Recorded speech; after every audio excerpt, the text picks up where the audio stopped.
And it sort of seems like, right, the difference, God just showed me the difference between a pool and the beach, because there are things going on in the beach that are not going on at the pool. You don't get that, right? The waves are not playing games with you at the pool. At the beach, right, you get jump, right, jump. And you start sucking it out. Because God always sets it up that as quickly as your sea billows rolled in, they rolled out. As quickly as your sea billows will roll in, they always roll out. That's how sorrow works, right? That's why you cannot be caught up in it. That's why you do not walk in your soulless realm, because that is selfish, right? You walk in your spirit. Because sorrow like sea billows roll will come in, and if you are not found jumping, right, let's say you are sitting on the sand, the sea billows will smack your legs and feet, right? The waves will hit you. But if you know how to jump over them, right, if you are with God and you are in your spirit, you can jump over them, right? You will dance over them, you can sing over them. Now you will still be hit by them, your life will still be touched by them, because they still came in, but they don't have to roll and then roll over you like a steamroller. Just because a steamroller comes down the street does not mean I go out in the middle of the street and stand there and say, "Sorrow, steamroller! Steamroller, hit me, roll in over me." Just because you roll in does not mean you roll in on top of me, sweetie.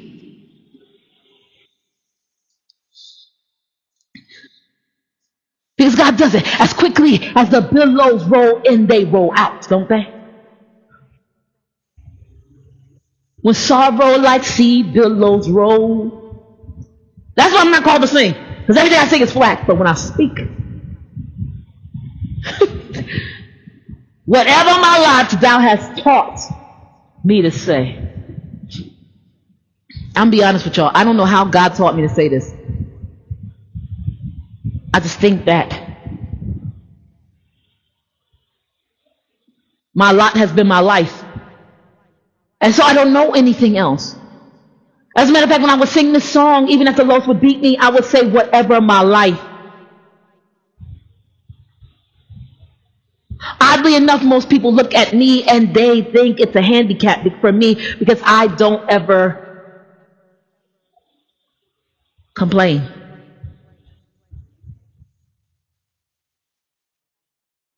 I'm telling you, my friends used to be around me, and then how many people are like, okay, if I ask you how you feeling, don't tell me you are okay.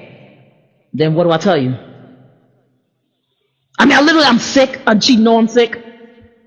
Kidneys messed up. Everything's going crazy. And I appreciate what she did now, but I'm asking God to teach me how to tell the real truth. Because for me, the truth is I am really okay.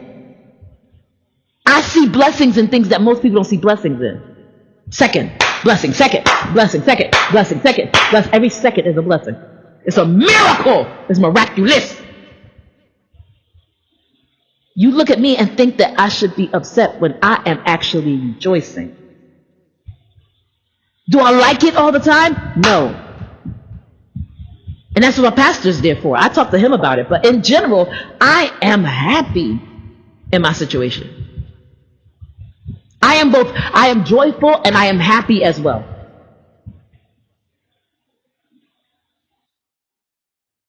I am happy because of the fact that you got to think about the sea billow situation. When the sea billow comes in, when things get bad, you know things are always going to get good. Why? And we could go and say Romans 8:28, and we know all things work together for the good, right? We go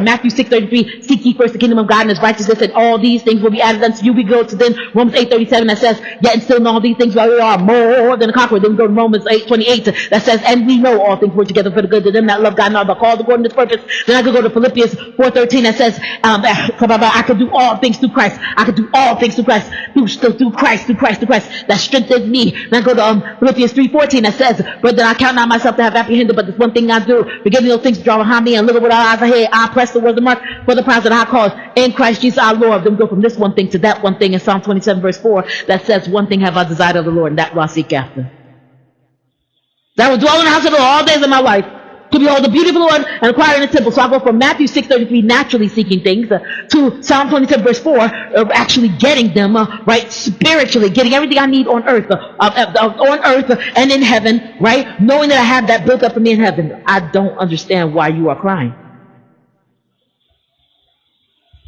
I was just taught the way I grew up. We grew up in a horrible place, in a horrible neighborhood. You see those kids that are in Africa that deal with those crazy things and those crazy situations and climates. I dealt with, on my level, I dealt with that. I didn't grow up with any happiness.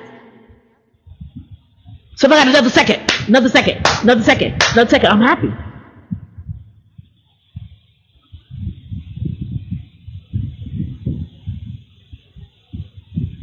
This year I've been so blessed. Y'all know that date, December 27th. I've been so blessed. That's a huge, monumental, mountainous blessing. It's grand. I don't care what else is going on wrong in my life. I'm homeless. I ain't got nothing.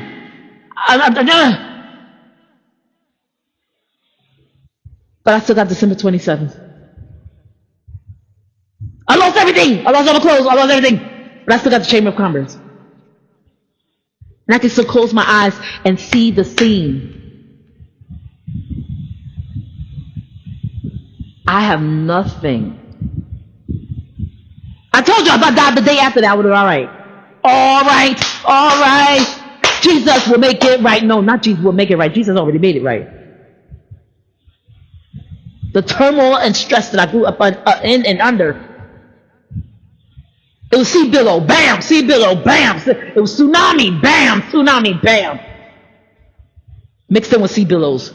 And a bunch of tsunamis mixed in with like 2 or 3 sea billows.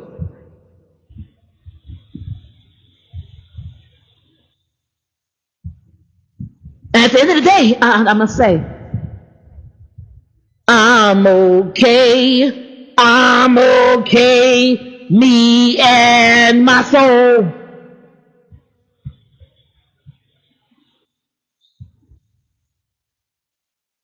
How do you view your life?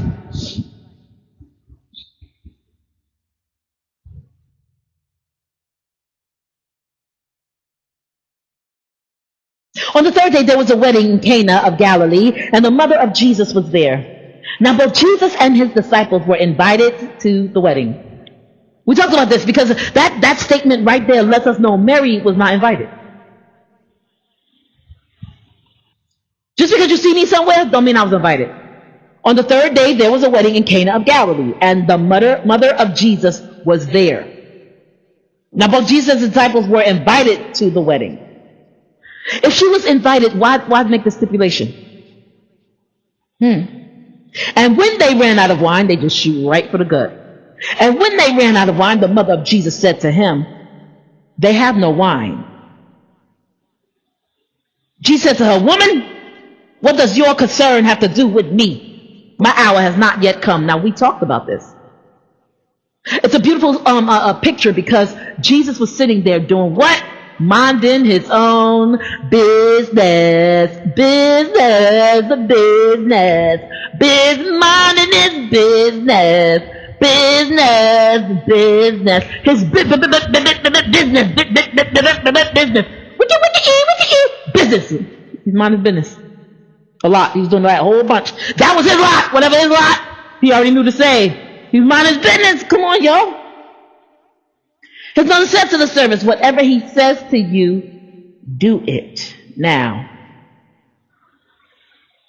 we talked about this. Because most people view it, oh yeah, Mary, go ahead, Mary. She is wonderful. She is excellent. That's why she's blessed among the women. Jamie, you ain't blessed because you ain't saying whatever he tells you to do. That's why she's blessed. She's blessed. Oh, it belongs to you. They belong to you. All the glory, the honor, the praises, all they belong to you. They belong to you. They belong to you. All the glory, the honor, the praises, all the glory, the honor, the praises, all the glory, the honor, the praises, all the glory, the honor, the praises, all the glory, the honor, the praises, all the glory, the honor, the praises, all the glory, the honor, the praises, all the glory, the honor, the praises, all day. Yes, they belong. Oh, they belong.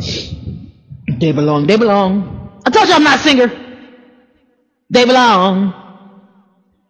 I know. Why I keep trying, right? They belong. I have to try to, because I'm okay with certain songs, but certain songs like, I'm saved by His power divine, saved. But that line, what is that line? Like now it's sweet and my joy is complete. Oh God help me, for I'm saved. I can't do it, y'all. I can't do it, y'all. Saved. Oh God. Saved. God.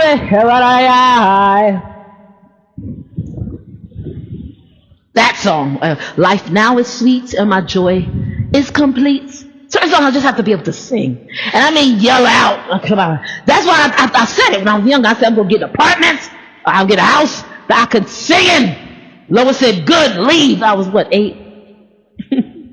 I would have left if I could. I was trying to go to heaven when I was 6. I was trying to go to heaven. I said, I'm saved. I could go to heaven. I got a suitcase. I took Tasha's suitcase because I had no suitcase. They let Tasha go to camp and they let me go. I was too young apparently, whatever. So Tasha had a suitcase, so I took Tasha's suitcase. Yo, man, you ain't going to heaven. And I got, I had this trench coat that looked like Paddington Bears. So I put it on and I was going to heaven. The suitcase was empty. What you need a suitcase for if it's empty? They belong. They belong. All the glory, the honor, the praises, all they belong. I love that song because of the way it hooks around. Even when I do tracks, I see pictures. Music looks like a living thing to me. It looks like pictures. The thing, you may not understand you guys may not understand why I put that particular beat behind a certain track, or why I added that synth to that, the drum, right, to that, and there's many layers to the things that I do, but I see pictures, and so I can't help it. I just add pictures. I have to have pictures, and so in my head, when I see this song, I don't see it like most people see it, like notes on a page. It's living, and it moves, right? It moves around. It has a life, right, that most people don't get, and so all the glory, I have to be able to give honor to the integrity of the song, the way it's supposed to be sang, but I see it the way it wants to be addressed, right? All the glory, the honor, the praises, all day is on its own line. There's an alliteration in it, in that those 2-syllable fragments find themselves on 3 lines, right? 2 syllables. Well, that's not actually 2 syllables. Okay, but let me say it again. All the glory, right, is 1 line. Then the way I see it is the honor on the first line, the praises, right, the second line. All day, that's the 3rd line. I don't see it the way most people see it, and so that kind of handicaps me even when I sing, because I don't address music. I don't address poetry. Even when I talk, I don't address poetry the way that other people do. That's why I am the poet that I think that I am, and the people that like me, and the people that hate me will always hate me because of the fact that it's not they don't hate me, they hate my sound. They hate what David Lewis said is a cadence that I have, and I've got to look that up. I still don't know what that means completely. I just know, right, I address syllables and sounds uniquely. All the glory, the honor, the praises all day. They belong to you. That last part is all in one line for me, right? So you got 5 lines, right? And it does not make any sense whatsoever. Because if you look at this song, probably in a chorus book or a hymnal, right? You probably see 2 lines of bars, just bars, right? And you see these lines of these words written out, and it doesn't look anything. I don't see musical notes. It doesn't look anything like I see it. But if you are standing next to me and we are singing, right? And there's nothing more beautiful than the day that my pastor walked up out of nowhere and just stood next to me and sang the last song with me. He don't know it. But that's a day I'll cherish forever. Because even though he has, I stopped singing. And I know he's here, I stopped singing. Because I want to hear his voice. Because he sings 20,000 times better than me. He sings 20 billion times better than me. I'd like to tell him to get a CD. Yo, you need a CD. I will buy it. Get a CD. So, I like your cadence. You know, I don't know what that word means, but I just want to use it in a sentence. That cadence. Right? Tell David Lewis to make you a CD. But I stopped singing so I could hear his, right? I'll still worship him, but I stopped singing. But he stood next to me and he sang with me. And what it tells me is whether C. Billows roll in for me or C. Billows roll in for you, if we are both being taught, if we both have a lot, and God chooses to teach both of us, right, it's a beautiful thing. Because what I see is, instead of a 1 jump rope, right, turning, I see 2 jump ropes moving in the wind with waves, whatever, because whatever, when you sing next to me, whatever my lot becomes whatever our lot.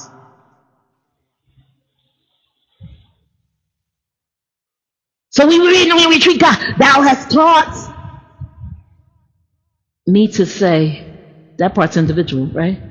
Because he teaches us individually here, but as we have an hour lot, right? Because we both have to understand what God is saying. We both have to understand what God is teaching. We both have to see. It's a see and say type situation. It is well. It's not something that I could just repeat in a chorus line. What's happening is, I believe, as I say, it is well. It would not be Pastor David Howard that would say, it is well. No. That'd be Holy Spirit that would chime in.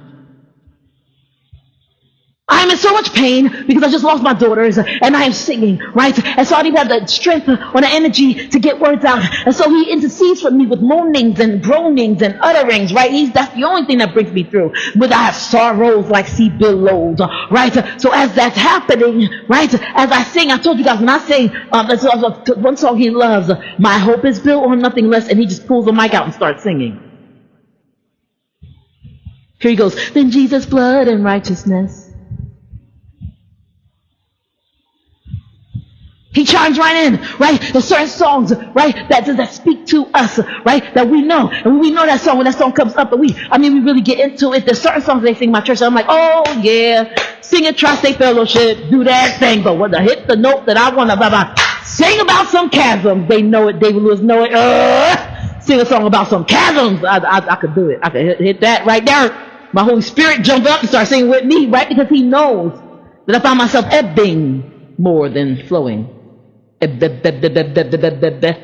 that? Sing about some chasms. Most people get upset about the fact that, oh no, there's a hole here. I gotta jump across. And I'm excited because there's that hole. You don't realize if you look down. I see it as far as a picture goes. If you look down into the hole, you will see that it's me and Jesus walking along the path, right? You're wondering about getting there fast and jumping over the hole. How about you dive and slide down into the chasm and walk along with us and enjoy some special he that dwelleth in the secret place of the Most High that shall abide under the shadow of the Almighty. Time. How about you enjoy some Psalm 91 time with us of a he that dwelleth in the secret place. In order for me to enjoy the flow, I must be able to live in the ebb. Give me a chasm or two. I'm all right.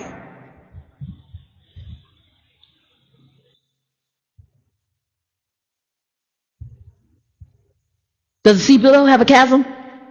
If it is what I think it is, absolutely.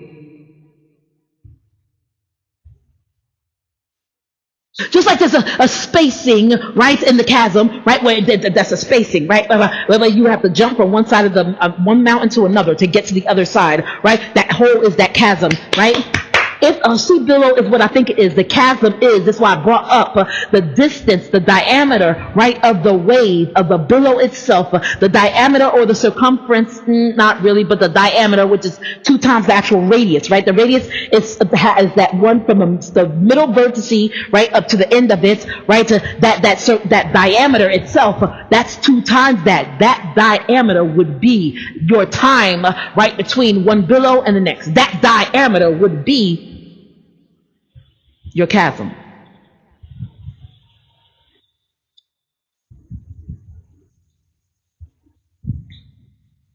More often than not, when you're sitting on the seashore, you do not notice. If a sea billow is what I think it is, right? You do not. If you're sitting on the seashore, you do not see the circumference or the diameter of the roll of the wave that's coming towards you. You will not see that. Why? Because the wave itself is rolling in like a donut towards you. It's rolling in towards you, so you can't see. In order to measure the diameter and the time, right, it takes before your next billow, you would have to be on the side of it.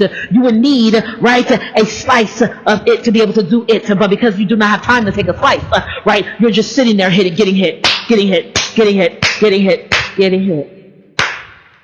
And just because I slow down and quiet down saying getting hit, that does not mean that I stop getting hit. Getting hit.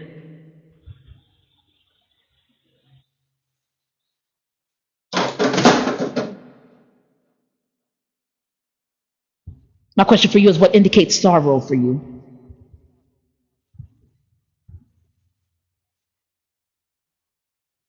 And when they ran out of wine, the mother of Jesus, the woman that was not invited,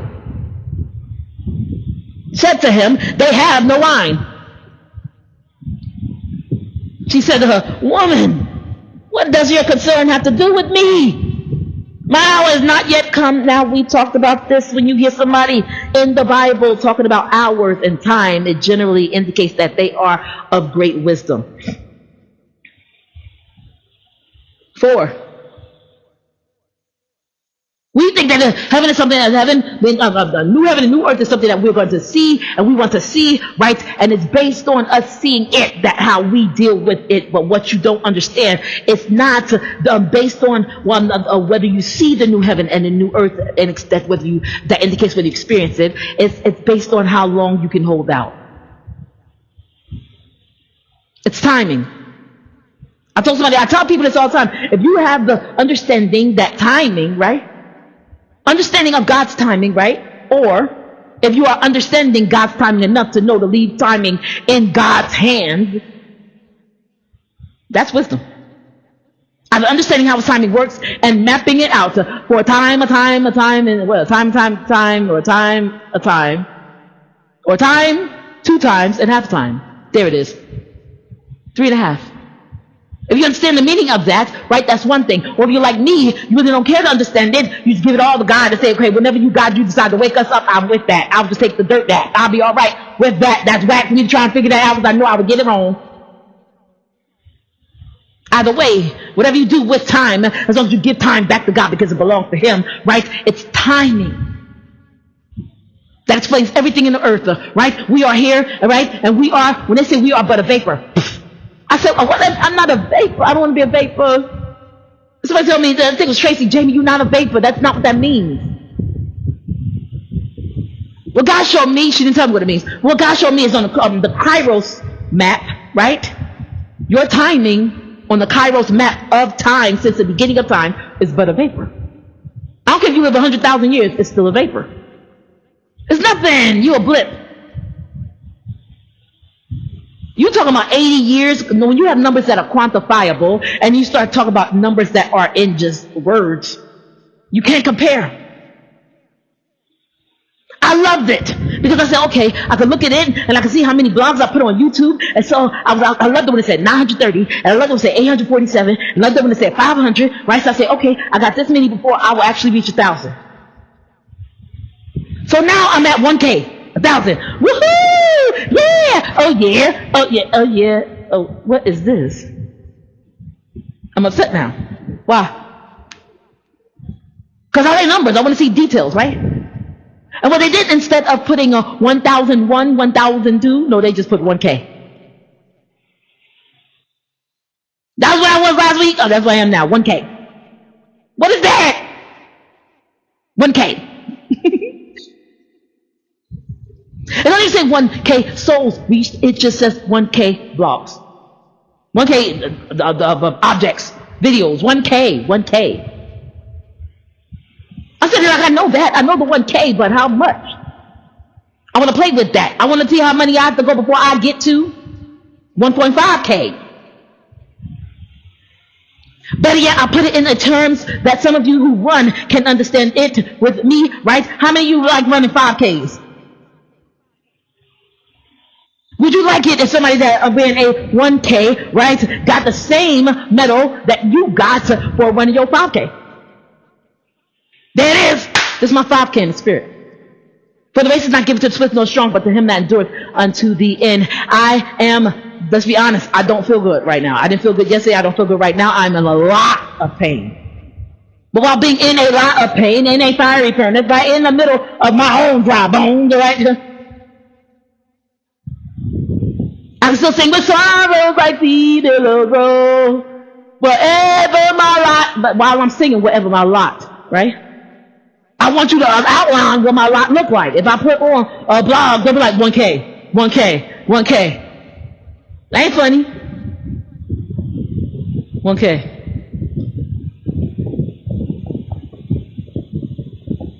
I feel like God was talking to me this morning. He said, Jamie, what do you care about the numbers? Right? It is not for you to understand, these things. Right? He told Mary at the beginning of his ministry, we outlined the wedding at Cana as the beginning of Jesus' miracle working ministry. Right? And here's the thing. I understand a little bit better why it matters. Because I kept saying, why is he here? Well, if he is here, why do I know? You missed it, Jamie. No, I don't want to know. It's not that I want to know. It's not pertinent. It's pertinent for one reason. Mine, your business. Mind your business. Yeah. That's what it teaches me. I don't worship Mary, so I don't go behind and say, good Mary, you made sure that they had something to drink. No, she didn't. What Mary did was she made sure she solidified herself and her name in their minds. She made sure that because that was her son, and she came, I imagine that she came in with them, right? Or she did not. But here's the thing, she did not have the invitation. So she was leaning on the backs of him, and I've had Lois do that to me. When I was on TV, I had to go in their limousine, Channel 9 News, we went there, and I was on the news because I got beat up. I was on the news because I was named New Jersey's top black achiever with 3 other African-American men. One of the kids won Kids Jeopardy. I created a phenomenon and won like 3 medals my senior year in high school. And beat a whole bunch of odds that nobody expected me to beat. There's a reason why the 4 of us were there. And Lois went there and she took the letter that I got from me. She took the videotape that they gave me. She took everything from me. She got in the limousine. And then she told them how to do my makeup because they have to put makeup on you. And I was 18 years old. And she said, no, I don't want that much makeup on her. And they said, ma'am, we have to put makeup on her because if we don't, you will not see her. She will look like a phantom. And there's a videotape that Lois has, right, of me 18 years old and my teeth were big as ever. Because I kept smiling. It just seemed big as ever. But I seemed like a smart little kid. So I know what it's like when somebody rides the coattails. Because right after that, we came home, I got out of the car, I went to bed, and I woke up the next morning, and she said, I hate you, I'm going to kill you. I'm going to have to kill you. I don't like you. I like Tasha, I don't like you. We went back to the exact same thing. After the limo. And that's the story I never told. That's the story I never told, I know. But I imagine Jesus' mother treated him the same way. She prostituted and trafficked him. Didn't she? Yeah, she prostituted him. She said to him, hey, come here, do whatever he tells you to do. That's not prostituting him, Jamie. Yes, it is. She prostituted his gift and then trafficked him. She prostituted his gift because she took, and stood up before this person and said, knowing that he was attached, he was a man of the people, knowing he was attached to the people, right? He would love on them, right? He cared about them. It's not that he wasn't concerned about them having wine. He cared about him, right? So she put him to work in a place where he was supposed to come just sit and enjoy himself. He was invited to this wedding. He was not invited as a reigning prophet. He was not invited as a prophet that was supposed to come preach. He was invited to the wedding to help them. And here's the thing. I realize why this miracle stands out big and grand amongst the others is because of the fact that he said, my time has not yet come. This miracle stands out great to me, and it always stood out great to me. I said, what is the point? The point, right, that we should see is that there's a big difference between this miracle and the rest of them. What's the difference? He didn't heal anybody. She prostituted his gift and called this gift the wine, right, when it was not. She was whining, right, when she should have not been whining, right? She called his gift wine when it was not wine. His gift was healing. His gift was not wine, it was bread. He said healing is the children's bread. His gift was not wine, it was bread. But we take it, we roll over it, and we don't realize that he was trafficked in it. It only stood out to me because this happened to me. Because I'm greedy too. So it stood out to me because this happened to me. Otherwise, if this thing didn't happen to me, I would have thought of it the same way everyone else does. What does your concern have to do with me? It is not my time. Now, why is this important? Because she rolled right around and said, do what he tells you to do. Oh, Mary had faith. Mary had faith. Faith, faith, faith. No. Tired of hearing that. Tell another story. That's a lie. That's a bold-faced lie. If Mary had faith, she would have believed that wine would have been supplied. They could have been coming together and counting the money to go get some wine. These people were rich. Because here's the thing, she was back there talking to Jesus while they were over wherever they were at. She was going to go find Jesus, tell him they ain't got no wine. Supply, supply, supply. Then she did a passive aggressive, do whatever he tells you to do. Of course he heard him. But Jesus operates in time. We told you, there's always a twofer with God. Women is not my time. Well, women, what does my concern have to do with you? It is not my time. One, women, what does my concern have to do with you? Two, it is not my time. There's your twofer, right? So if that's the case, right, and Jesus is a man of great wisdom because he will not step outside of his time, what did she do? She trafficked him. She prostituted his gift, called it wine, do whatever he tells you to do, knowing that he was listening. Because what happened? The servant did not come over to Jesus and ask him, are you going to tell me to do something?